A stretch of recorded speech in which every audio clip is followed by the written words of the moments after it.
Bienvenidos a por estar con nosotros, gracias por orar por nosotros. Y aquí estamos, este 1 de julio de 2026, Iglesia Cristiana Durazno, mi nombre es Gustavo Rodríguez, y estamos juntos para compartir la palabra de Dios. Y estamos en este libro de Génesis capítulo 4, donde estamos estudiando la caída del hombre, cómo el hombre va en declive, cómo va cayendo. Y bueno, juntos, qué lindo, ¿verdad?, poder estar mirando cómo el hombre al alejarse de Dios, cómo se va contaminando y va contaminando también sus alrededores, su familia, la tierra, todo se va contaminando por culpa del pecado. Por eso el cristiano pelea contra el pecado, porque sabe las consecuencias que hay del pecado. ¿Por qué? Porque al mirar la palabra y a estudiar la palabra nos damos cuenta todo el mal que ha hecho el pecado. ¿Se dan cuenta? El pecado llevó al Hijo de Dios a morir para librarnos del mal, librarnos de la ira venidera de Dios. Y bueno, el pecado llevó al Hijo de Dios a morir.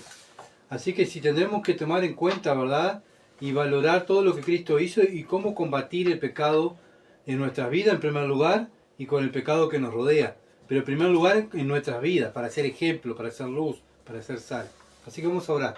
Padre, bendito sea tu nombre. Ayúdanos, Señor amado, en tu palabra a estar concentrados en lo que tú nos vas a hablar y poder así, Señor amado, glorificarte en todo lo que hagamos. Ayúdanos, Padre, y dame la sabiduría para predicar bien tu palabra. Te adoramos y te damos gracias por este tiempo. En el nombre de Jesús. Amén. Bien, estamos en Génesis capítulo 4. Génesis 4, versículos 10 a 17 va a ser la lectura. Génesis capítulo 4, versículos 10 al 17. Dice así: y él le dijo, ¿qué has hecho? O sea, Dios le dijo, ¿qué has hecho? Es una, acuérdense que es una charla entre Dios y Caín. ¿Está? La charla entre Dios y Caín. Ya Caín había pecado, había matado al hermano. Entonces Dios dice, ¿qué has hecho? La voz de la sangre de tu hermano clama a mí desde la tierra. Ahora pues maldito seas tú de la tierra, que abrió su boca para recibir de tu mano la sangre de tu hermano. Cuando labre la tierra, no te volverá a dar su fuerza. Errante y extranjero serás en la tierra. Y dijo Caín a Jehová, grande es mi castigo para ser soportado. He aquí me echas hoy de la tierra, y de tu presencia me esconderé, y seré errante y extranjero en la tierra. Y sucederá que cualquiera que me hallare, me matará. Y le respondió Jehová, ciertamente cualquiera que matare a Caín 7 veces será castigado. Entonces Jehová puso señal en Caín, para que no lo matase cualquiera que le hallara. Salió pues Caín de delante de Jehová, y habitó en tierra de Nod, al oriente de Edén, y conoció Caín a su mujer, la cual concibió y dio a luz Enoc, y edificó una ciudad, y llamó el nombre de la ciudad, el nombre de su hijo Enoc. Amén. Hasta ahí va a ser la lectura que vamos a tener hoy. Vamos a ver si Dios nos permite llegar hasta ahí en nuestro estudio. Bueno, como dije, estamos mirando la caída del hombre, cómo ya los padres de Caín y Abel habían caído, y ahora vemos que también ellos caen. O sea, cae Caín, cae en el pecado. Bueno, ¿y qué vamos a ver entonces hoy? El tema, la maldición de Caín. La maldición de Caín. Estamos viendo cómo el pecado va avanzando. Ahora Caín asesina a su hermano Abel. Fue el tema que tratamos el miércoles pasado. Eva daba a luz un hijo y le se pone el nombre Caín a ese niño, pensando que él iba a ser el que iba a venir a pisar la cabeza de la serpiente. Tanta esperanza para sus padres con este niño. Con todo, cuando nace un niño en la familia, cuánta esperanza, va a ser esto, va a ser aquello. Mira, tiene pinta de doctor, tiene pinta de predicador, y tiene pinta de tantas cosas que uno desea que el hijo, ¿verdad?, haga y sea en la vida. Y así habrá sido para Adán y Eva, cuando nace Caín. Este debe ser el que Dios dijo que iba a pisar la cabeza de la serpiente, porque Dios lo prometió, de la simiente mía. Después Eva da luz a Abel, otro bebé. La familia iba creciendo, también tanta esperanza para la familia, para ambos niños. Bueno, Caín se dedica a la agricultura y Abel al ganado. Versículo 2. Pasa el tiempo, los niños se crían, son jóvenes, quieren adorar a Dios y llevarle una ofrenda. Caín lleva unas verduras, versículo 3. Abel fue, eligió el mejor animal del rebaño que tenía él, y el más gordo para ofrecerlo a Dios. Y esa actitud le agradó a Dios. La actitud le agradó a Dios. Acuérdense que fue lo que vimos. Lo que a Dios le agrada son nuestras actitudes. No lo que le llevamos, sino nuestras actitudes. Porque nuestra actitud va a ser lo que llevamos. ¿Se entiende? Si vamos a hacer algo para Dios y lo hacemos de todo corazón y lo queremos que Dios sea glorificado en lo que vamos a hacer, vamos a hacerlo mejor. Ahora, cuando no queremos glorificar a Dios y queremos hacer las cosas así nomás, bueno, van a salir las cosas así nomás y eso no glorifica a Dios. Bueno, entonces todo viene en nuestro pensamiento, ¿verdad? Y bueno, como dije, Abel eligió lo mejor. Abel es un símbolo del Señor Jesucristo, ¿verdad? Y Caín es un símbolo de nosotros, de los caídos, los hombres y mujeres caídos. Vemos la actitud de Abel, fue hacer lo mejor para Dios, para agradar a Dios, y eso le agradó a Dios. Y versículo 4. Por eso Dios mira la forma que Caín va y le sirve. Y al mirar a Caín lo que llevó y cómo le sirvió, no le gustó a Dios. Y Dios acepta la ofrenda de Abel por su buena actitud. Pero Caín se enojó mucho contra Dios y se amargó, versículo 5. Dios va al encuentro de Caín para hacerlo razonar, que cambiara de su actitud, que no fuera, que no hiciera lo que iba, que no hiciera lo que estaba pensando, ¿verdad? Cambiara de actitud. ¿Por qué? Porque esa amargura, ese enojo, lo iba a llevar a hacer cosas que después se iba a arrepentir. Él tenía que vencer el mal con el bien. Y es lo que Dios nos enseña a nosotros. Ojo con lo que pensamos. Ojo cómo pensamos cada uno de nosotros, ¿verdad? Empezar todo lo bueno, todo lo justo, todo lo puro, todo lo buen nombre, Filipenses 4:8. Dios nos manda a pensar así. ¿Por qué? Para cambiar nuestra manera de pensar, para que nuestra maldad que está en nosotros sea vencida con el bien. Pero si no pensamos, ¿verdad? Porque somos seres pensantes, no actuamos por impulso, no actuamos como los animales, sino que somos seres pensantes, y si nosotros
el lugar de descanso en toda la tierra. Y era un fugitivo, era un vagabundo. Eso fue lo que el futuro de Caín que Dios le da. Esa es la condición de ahí. Desde el momento que mató al hermano, esa es la condición de Caín. Sos un fugitivo y sos un vagabundo en la tierra. Génesis 4:13. Y ahora responde Caín. Caín responde a Dios. Grande es mi castigo para ser soportado. Bueno, acá vemos aquí. ¿Vemos un arrepentimiento de su maldad? No. Él no se arrepiente de su maldad. Al contrario, se queja del castigo que Dios le dio. ¡Ay, qué castigo, Señor! Todo, pero Señor, no fue tan grave, solo maté a mi hermano. ¡Qué castigo me diste, eh! ¿Se dan cuenta, no? Cómo es el ser humano, que muchas veces lo que hacemos nosotros, lo hacemos chiquitito, lo aplacamos, ¿verdad? Un pecadito. Somos humanos. No somos perfectos, como estamos hablando hoy, ¿verdad? ¿Y qué hacemos? Lo que queremos es que el pecado que Dios le costó matar a su hijo en la cruz, nosotros decimos, pero somos humanos. Somos todos pecadores. Bueno, queremos minimizar el pecado, ¿verdad? Siendo que el pecado Dios lo condenó allí en la cruz, matando a su hijo. Bueno, vemos acá la actitud de Caín, que muchas veces es la actitud de nosotros, ¿verdad? Grande es mi castigo, dice, para soportarlo. Se queja del castigo. ¿Cuántas veces nosotros nos quejamos de la disciplina que Dios nos pone por pecar contra Él? ¿Verdad? Muchas veces actuamos como a Caín. Entonces, que Él dice que, bueno, con esa condición que Él iba a tener, Él no podía soportar. Yo no voy a soportar con la condición ahora que tú me pusiste, con esta maldición que tú me pusiste. En vez de arrepentirse, Él se empieza a quejar contra Dios. Se queja contra Dios. Según la Biblia, el ser humano culpa a Dios y se queja de las consecuencias por causa de su necedad y orgullo. Hermanos, muchas veces nuestra necedad y orgullo nos lleva a quejarnos contra Dios. Y volvemos lo mismo, volvemos atrás. Lo que hizo Adán, la mujer que me diste. Lo que hizo Eva, la serpiente, o sea, la serpiente que tú hiciste. ¿Verdad? Y así, sucesivamente. Siempre ponemos la culpa a quién, a Dios. Ahora Caín dice, Señor, grande el castigo. No, soy humano, maté simplemente a mi hermano y vos me vas a dar este castigo. Qué horrible, pobrecito de mí. Y siempre tratamos de victimizarnos, ¿verdad? El texto bíblico enseña que la culpa, en lugar del arrepentimiento, es un reflejo de una naturaleza humana caída que busca evadir la responsabilidad. Dios nos lleva a ser responsables. Tú tenés que confesar el pecado y apartarte. ¿Ah? Pero en nuestra carne siempre pone pretextos. Pero fue un pecadito. Lo hice sin pensar. Como vuelvo a lo mismo, ¿verdad? Soy humano. Estoy en la carne. No, tú te tienes que hacer responsable y confesar el pecado y apartarte. La insensatez humana, habla el libro de Proverbios, capítulo 19, versículo 3, explica esta dinámica a la perfección. La gente arruina su vida por su propia necedad y después se enoja con el Señor. La gente, Proverbios 19:3, la gente arruina su vida por su propia necedad. Nadie viene a tomar las decisiones por ti, hermano y amigo querido, sino las decisiones las tomas tú. Ahora, de acuerdo a las decisiones que tú tomas, es las consecuencias que tienes. La acción que tú tomas son las consecuencias, el resultado que tú vas a tener en tu vida. Después que tomamos malas acciones, tenemos malos resultados. ¿Qué hacemos como hombres y mujeres? Le echamos la culpa a Dios. Señor, vos sos el culpable. Como lo hizo Adán, como lo hizo Eva y como lo está haciendo Caín ahora. Se enojan contra el Señor. Las personas toman malas decisiones y al sufrir la consecuencia, la culpa es de Dios. Como el ejemplo que vimos, como ya le dije, en el jardín del Edén. Los padres de Caín. Ahora Caín también pasa por lo mismo. Nosotros también muchas veces hacemos lo mismo. Nuestra carne no quiere hacerse responsable, sino evadir las responsabilidades. Pero, gracias a Dios tenemos el Espíritu Santo, que ese sí nos da convicción de pecado. Ese sí nos da responsabilidades. Y ese sí no nos deja estar tranquilos hasta que nosotros confesemos el pecado y nos apartemos. Y ahí está el verdadero arrepentimiento, ¿verdad? Pero solo el creyente tiene esta facultad para hacer esto. El mundano no lo puede hacer. El mundano siempre Por eso vemos el mundo echándole las culpas a Dios, culpan a Dios por las guerras, culpan a Dios por el hambre de los niños, de las matanzas, de los terremotos, toda la culpa de Dios.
toma el control. Si mi preocupación es las cosas de este mundo, bueno, la carne va a tomar el control. Porque los que son de la carne piensan en las cosas de la carne, pero los que son del espíritu, en las cosas del espíritu. Porque el ocuparse de la carne es muerte, pero el ocuparse del espíritu es vida y paz. Romano 8, 5 al 6. Romano capítulo 8, versículos 5 al 6. A veces no tenemos paz, hermano, porque nuestra mente está ocupada en las cosas de este mundo, en mi placer, en mi bienestar, en mis comodidades, en mi confort, que no me saquen de mi sistema, ¿verdad? Eso es pensar en las cosas del mundo, en la carne. Y cuando pensamos en nosotros, estamos mostrando egoísmo.